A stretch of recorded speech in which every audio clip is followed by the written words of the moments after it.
Hi friends, ఈరోజు అయితే మనం చెరువుకి అయితే ములగడానికి వెళ్ళబోతున్నాం. చెరువుకి వెళ్ళే దారిలో ఒక ఎలంకాయ చెట్టు ఉంటుంది. అక్కడికి వెళ్ళి ఎలంకాయలు తింపుకొని ఎలంకాయలు తినేసి చూపిస్తాం. ఎలంకాయలు తినాలనేసి ఆతృత మీద అయితే ఇప్పుడైతే ఎలం చెట్టుకి అయితే వచ్చేసారు ఫ్రెండ్స్. ఇప్పుడైతే మేమైతే ఎలం చెట్టుకు వస్తాము. ఇదిగో మీరు చూడండి ఎలం చెట్టు. మేమైతే ఇప్పుడు కర్ర ఎత్తుక్కోవాలి. కర్రతో ఎలంకాయలు కొట్టేసి ఎలంకాయలు రాలిపి అప్పుడు ఎలంకాయలు తినేసి మీకు చూపిస్తాం. మా ఫ్రెండ్ అయితే కర్ర కోసం అయితే ఏ దొంపల్లోనికి దోలులోనికి వెళ్తున్నాడు. కర్ర అయితే దొరికింది. ఈరా కొడదాం. మా ఓడి క్యాచ్లు కాయడంలో ఫస్ట్ ఫ్రెండ్స్. ఎలంకాయలు కొట్టడానికి అయితే గురి చూస్తున్నాడు. ఎలంకాయలకి ఏరా బాబు. మా ఫ్రెండ్స్ అయితే రాలిన ఎలంకాయలు అయితే అలాగే ఎత్తున్నారు చూడండి.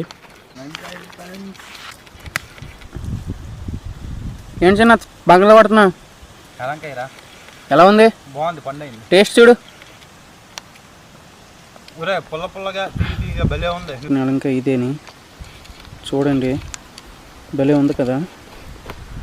తినేస్తున్నాడు నాకు ఇవ్వకుండా.